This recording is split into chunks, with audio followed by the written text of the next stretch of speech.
All right, hello everyone. So, welcome back. This is the platform of SP Smart Schools, and I am your very own Bhanu Pratap Singh, your zoology mentor. So, students, as per your demand, we will continue the topic that is Biomolecules, Chapter 9, Lecture 2, that is proteins. I have earlier discussed amino acid structure, classifications, essential and non-essential amino acids. Now, today we will discuss about the proteins. What are the important properties of proteins, right? What is proteins and what are its important properties? So, proteins are nothing that is a polymer of amino acids, right? And heteropolymers. All amino acids are different when binds and find polypeptide chains, that is heteropolymers. I have earlier discussed in the last video. And then very specific to pH and temperature, right? This is a very specific to pH and temperatures. pH and temperature, it means proteins are denatured in high temperatures, right? And proteins are inactive in low temperatures. It means कि जैसे जैसे हम लोग जैसे हमारी body में क्या होता है कि हाई टेम्परेचर होता है, फीवर हाई हो जाता है, तो हमारी बॉडी में क्या होता है, प्रोटीन्स टूटना शुरू हो जाते हैं, ठीक है। तो उसको डिनेचुरेशन ऑफ प्रोटीन्स कहते हैं। तो इसीलिए हम बोलते हैं कि highly specific to temperature and pH also. जैसे क्या होता है कि क्रायो प्रिजर्वेशन होती है। इनएक्टिव कब होती है प्रोटीन्स? जब हम प्रोटीन्स को ना लो टेम्परेचर पे रख लेते हैं। जैसे क्या होता है कि जब प्रोटीन्स इनएक्टिव हो जाती है, इसका मतलब हम उसको क्रायो प्रिजर्वेशंस कर लेते हैं, टेम्परेचर कम कर लेते हैं, तो उसमें क्या होता है कि एजिंग जो होती है ना वो प्रिवेंट हो जाती है। कहने का मतलब जैसे पोलन्स हम लोग कम टेम्परेचर पे लॉन्ग लाइफ के लिए रख लेते हैं, जैसे सीड बैंक हो गया, स्पर्म बैंक हो गया, तो हम क्या करते हैं कि टेम्परेचर को कम कर देंगे, है ना, क्रायो प्रिजर्वेशंस कर देंगे। उससे क्या होगा, हमारी जो एजिंग होगी ना वो प्रिवेंट होगी, किसी भी सीड्स की या पोलन्स की, सीड बैंक की या स्पर्म बैंक की। बात समझ रहे हैं? तो प्रोटीन्स जो होते हैं वो हाईली स्पेसिफिक होते हैं पीएच और टेम्परेचर के। अगर हम टेम्परेचर बढ़ाएंगे तो प्रोटीन डीनेचर हो जाएंगे, अगर टेम्परेचर कम करेंगे तो प्रोटीन इनएक्टिव हो जाएंगे। और बहुत सारी जगह हम क्या करते हैं, टेम्परेचर कम करके क्रायो प्रिजर्वेशंस वाला मेथड लेके हम क्या कर देते हैं, बहुत सारी पोलन्स को या सीड्स को या स्पर्म सेल्स को क्या कर देते हैं, as a gene bank consider किया जाता है, उनकी एज को प्रिवेंट किया जाता है, राइट। जैसे क्लासिफिकेशंस ऑफ प्रोटीन है, आपका बेसिक कॉन्सेप्ट है classification of proteins. Classification of proteins according to compositions हम बात करेंगे, राइट। फर्स्ट क्या है, सिंपल प्रोटीन्स है, then conjugate proteins. Simple proteins में क्या रहता है हमारे पास, जो सिंपल प्रोटीन्स है, और साथ में क्या है हमारे पास, कंजुगेट प्रोटीन्स है। Let we discuss first simple proteins. Simple proteins are those proteins which are only amino acid forms. Their structures like 1 plus 2 plus 3 ऐसे करके एक अमीनो एसिड फिर दूसरा अमीनो एसिड जब आप आस्ता आस्ता जुड़ते जाते हैं एंड सो ऑन, तो क्या बनता है, सिर्फ अमीनो एसिड से जो प्रोटीन्स बनते हैं लाइक पेप्सिन, ट्रिप्सिन्स, ठीक है। पेप्सिन्स क्या है, इसमें ऐसे प्रोटीन डाइजेस्टिव एंजाइम्स प्रेजेंट होते हैं, मतलब ऐसे प्रोटीन जो सिर्फ अमीनो एसिड से बने होते हैं, ठीक है, उनको हम सिंपल प्रोटीन्स कहते हैं, like pepsins which is involve in the protein digesting enzymes, trypsin also, right. And then conjugate proteins. Conjugate proteins कुछ नहीं है, इसमें क्या है कि अमीनो एसिड्स के साथ अमीनो एसिड प्लस प्रोस्थेट ग्रुप, ठीक है, प्लस प्रोस्थेट ग्रुप। जैसे यहाँ पर सिर्फ अमीनो एसिड से ही जो एंजाइम्स बने, मतलब सिर्फ अमीनो एसिड से जो प्रोटीन बना है उसको सिंपल प्रोटीन बोलते हैं। बट अमीनो एसिड के साथ कोई और ग्रुप जुड़ता है जिसको हम प्रोस्थेटिक ग्रुप बोलते हैं। क्या बोलते हैं? प्रोस्थेटिक ग्रुप बोलते हैं। तो वो क्या कहलाता है, हमारा कंजुगेट प्रोटीन कहलाता है। Consist of globular protein and highly bonded with prosthet group, that is conjugate. मतलब अमीनो एसिड किसी और ग्रुप के साथ जुड़े हैं तभी उसको हम कंजुगेट प्रोटीन्स कहते हैं। क्लियर है बेटा यहाँ तक? ठीक है। नाउ नेक्स्ट, ऐसे आप लोग इसमें थोड़ा सा रिवाइज करके रखेंगे। Let's see here like conjugate proteins क्या होते हैं।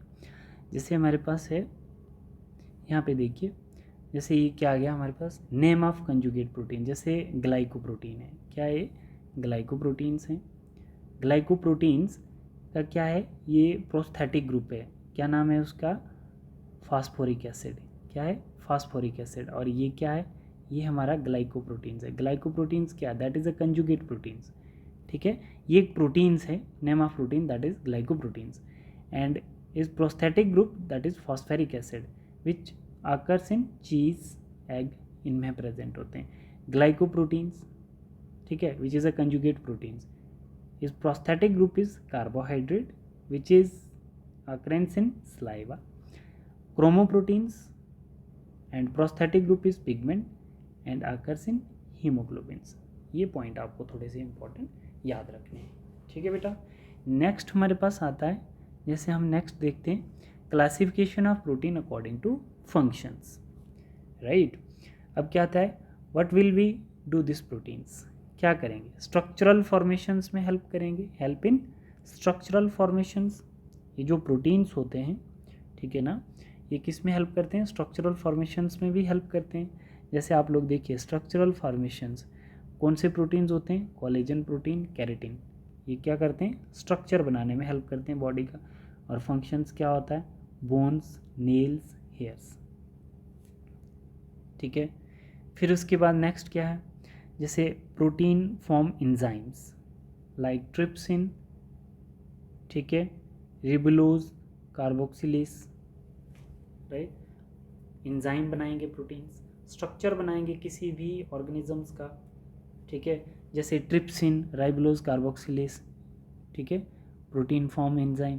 प्रोटेक्टिव प्रोटीन्स होते हैं like antibodies, right, and fibrinogens. Antibodies किस में हेल्प करेंगी, हमें फॉरेन पैथोजन से प्रिवेंट करेंगी, ठीक है। और फिब्रिनोजेंस क्या करेंगे, ब्लड क्लॉटिंग से प्रिवेंट करेंगे, ये फंक्शन है ना, पैथोजन से प्रिवेंट करेंगे और क्लॉटिंग से प्रोटेक्ट करेंगे फिब्रिनोजेंस। बेसिकली फिब्रिनोजेंस और एंटीबॉडी क्या हैं, प्रोटेक्टिव प्रोटीन्स हैं। बात समझ में आ रही है आपको, ठीक है बेटा। अब आप लोग देखिए, जैसे टेबल 9.5 है, some proteins and their function according to your NCERT. जैसे कोलेजन है, ठीक है बेटा, कोलेजन्स का क्या फंक्शन है important, collagens intracellular ground substance है, क्या है ये, collagen proteins, that is the intracellular ground substance, right. अब इसमें आपको क्या याद रखना कि most abundant in animal world, collagen proteins बहुत सारे कनेक्टिव टिश्यू में होती है और अबेंडेंट फॉर्म में प्रेजेंट होती है हमारी बॉडी में। But most of the time आप देखें कि प्लांट्स में भी प्रोटीन्स होते हैं, और प्लांट्स एनिमल से ज़्यादा हैं, तो बायोस्फीयर में फिर सबसे ज़्यादा कौन से प्रोटीन्स होंगे, रुबिस्को एंजाइम है ना, ठीक है, और ऑल एंजाइम्स आर प्रोटीन्स, ठीक है। और इसमें हम लोग बोल सकते हैं कि जो रुबिस्को होता है वो कोलेजन से भी ज़्यादा होता है, बट प्लांट्स में होता है क्योंकि प्लांट्स की क्वांटिटी ज़्यादा है हमसे।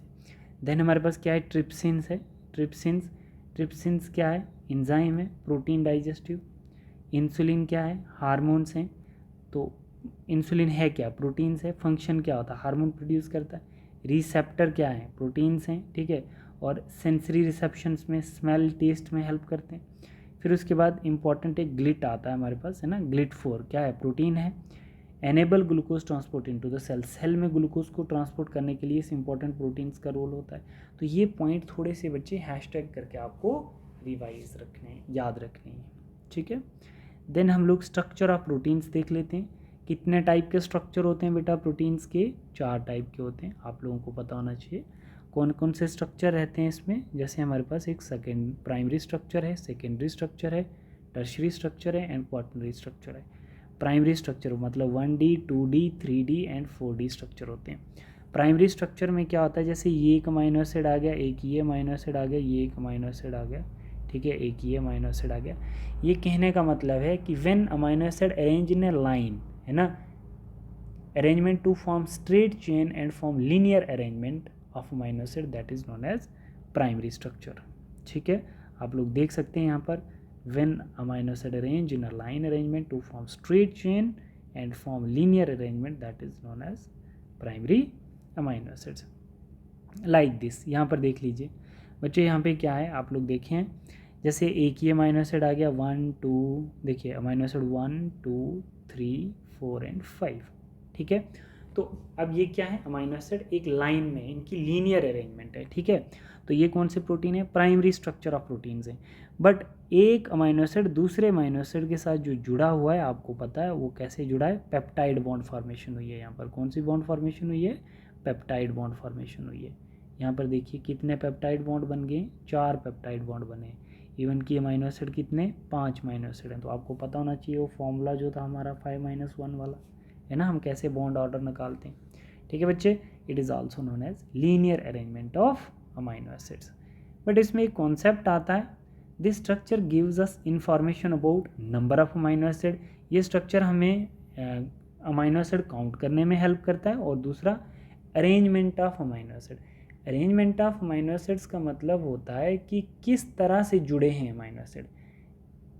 Primary structure of amino acid जो होता है हमें दो चीज़ों का इंपॉर्टेंट सिग्निफिकेंस देता है, एक तो नंबर अमाइनो एसिड का हम काउंट कर लेते हैं और दूसरा अरेंजमेंट ऑफ अमाइनो एसिड, मतलब किस तरह से अमाइनो एसिड जुड़े हैं। This is the significance of this structure. Example क्या है, primary structure of amino acid. Primary structures of proteins किस किस में प्रेजेंट होते हैं, immature protein found in ribosomes. बहुत इंपॉर्टेंट एग्जांपल है ये एनसीईआरटी के, तो याद रखना है। प्राइमरी स्ट्रक्चर ऑफ प्रोटीन्स जो होते हैं, इमैच्योर प्रोटीन किस में होते हैं, राइबोसोम्स में होते हैं, which is a cell organelles, ठीक है बेटा। अब सेकेंडरी स्ट्रक्चर ऑफ प्रोटीन्स देखते हैं। सेकेंडरी स्ट्रक्चर जो है प्रोटीन्स का वो कैसा होता है, अल्फा हेलिक्स और बीटा शीट स्ट्रक्चर होता है, दो टाइप का होता है, ठीक है। आप लोग देख सकते हैं यहाँ पर क्या होगा, ये जलेबी जैसे बन गया है बेटा। ये देखो ये जो जलेबी जैसे बना है ना, कॉइल हो गया। पहले कैसा था, लीनियर था, अब जलेबी जैसे बन गया जिसमें हाइड्रोजन बॉन्ड है, पेप्टाइड बॉन्ड है और अल्काइल ग्रुप भी प्रेजेंट होगा, ठीक है। Structure of alpha helix twisted helical structure. और जो अल्फा हेलिक्स टाइप स्ट्रक्चर होता है, मतलब सेकेंडरी प्रोटीन्स जो हैं वो किस में, केराटिन प्रोटीन्स में आपको दिखाई देंगे, ठीक है। और बीटा शीटेड प्लेट जो है हाइड्रोजन बॉन्ड होगा, ऐसे होंगे, ऐसे प्रोटीन्स होंगे, ठीक है। Sheet like individual polypeptide strand anti parallel होंगे, ये एंटी पैरेलल हैं, ठीक है बच्चे। और this structure of beta pleated sheet are found in fibroin silk, जो कपड़े शपड़े में सिल्क लगती है ना, तो उसमें कौन सा प्रोटीन होता है, फिब्रोइन प्रोटीन होता है, which is a beta शीटेड which under secondary proteins, ठीक है बच्चे। अब देखिए जैसे हमारे पास आता है, नेक्स्ट आता है special structure in secondary protein, that is known as structure collagen helix, ठीक है। 3 helical coils perpendicular to each other, कुछ ऐसा होता है, ठीक है। जैसे हम लोग अभी तक क्या देख रहे थे, डबल हेलिकल स्ट्रक्चर देख रहे थे, है ना, पॉलीपेप्टाइड चेन। बट इसमें क्या होता है कि सेकेंडरी प्रोटीन्स में एक कोलेजन हेलिक्स का एक स्पेशल स्ट्रक्चर होता है जिसमें 3 helical coils perpendicular to each other, देख लो यहाँ। तो ये क्या कहती है, special structure of collagen proteins which is present in the secondary. अब देखो टर्शरी स्ट्रक्चर क्या होता है। टर्शरी स्ट्रक्चर आप सिंपल देख सकते हैं यहाँ पर। टर्शरी स्ट्रक्चर को हम लोग क्या बोलते हैं, 3 डायमेंशनल स्ट्रक्चर भी बोलेंगे, ठीक है। It is like a ball of worms. क्या था, सबसे पहले एक स्ट्रेट चेन बनी थी जिसको हम प्राइमरी स्ट्रक्चर बोलते हैं। सेकेंडरी में एक जलेबी जैसे बन गई, ठीक है। टर्शरी में क्या हो गया, वो round round round ball like structure बन गया, है ना। वो राउंड राउंड क्यों घूम रहा है, ऐसा क्यों बन रहा है, क्योंकि उसके क्या बने, एक पॉकेट लाइक स्ट्रक्चर बने, pocket where substrate are bind, if pocket are not found biological activities are not done, ठीक है। तो जितनी भी एंजाइमेटिक एक्टिविटीज़ होती हैं, जैसे ये एक्टिव साइट होती है, यहाँ पर सबस्ट्रेट आके बाइंड करता है, ये सबस्ट्रेट है, ये बाइंड कर रहा है यहाँ पे, ठीक है, ये एक्टिव साइट है। It is very important for biological activities, for example enzymes. Now we are talking about single polypeptide chain to till now, ठीक है बच्चे। तो जितनी भी एंजाइमेटिक एक्टिविटीज होती हैं बॉडी में, तो सबसे पहले हमारी बॉडी में टर्शरी प्रोटीन्स बनना चाहिए, फिर ही एंजाइमेटिक एक्टिविटीज़ होंगी। क्योंकि टर्शरी प्रोटीन्स क्या करते हैं, सबस्ट्रेट की एक्टिव, मतलब सबस्ट्रेट को बाइंड होने के लिए टर्शरी प्रोटीन्स में एक्टिव साइड फॉर्म करती है टर्शरी प्रोटीन्स, जिससे फिर एंजाइमेटिक एक्टिविटी होंगी और रिएक्शन स्टार्ट होगी, ठीक है। Now we are talking about single polypeptide chain to till now, मतलब प्राइमरी सेकेंडरी एंड टर्शरी, ये सिंगल पॉलीपेप्टाइड चेन है। अब क्वाटनरी स्ट्रक्चर क्या होता है, मतलब 4D structure in case where protein is made up of more than 1 polypeptide chain. तो पहले हम लोग क्या कह रहे थे, मतलब एक पॉलीपेप्टाइड चेन क्या, each polypeptide chain has its own primary secondary tertiary, ये एक पॉलीपेप्टाइड चेन है। बट जब हम बात करते हैं क्वाटनरी की, तो क्वाटनरी में क्या होता है, जैसे structure of haemoglobin is quaternary structure, most important है, याद रखना आपने, ठीक है। जैसे 2 अल्फा और 2 बीटा होती हैं, तो दो ग्लोबुलिन चेन्स हैं हीमोग्लोबिन में, तो ये मोर देन 2 हो गई, तो क्वाटनरी स्ट्रक्चर हीमोग्लोबिन आपने याद रखना है, ठीक है बच्चे। ये एक्सेप्शनल है, हीमोग्लोबिन में ही मोर देन 2 पॉलीपेप्टाइड चेन होती है, राइट। अब इसके कुछ क्वेश्चंस हैं आपके पास, क्वेश्चन देखिए, which are the following is not a conjugate protein, peptone, glycoprotein, chromoprotein and lipoprotein. आप लोगों ने अभी पढ़ा होगा, आप लोग बता सकते हैं इसका आंसर क्या है, that is a peptones. The most abundant protein is glycine, valine, arginine या कोलेजन्स, तो हमने अभी देखा collagens. The amino acid which are not synthesised in our body is called deaminated, non essential, essential या protease, that is essential.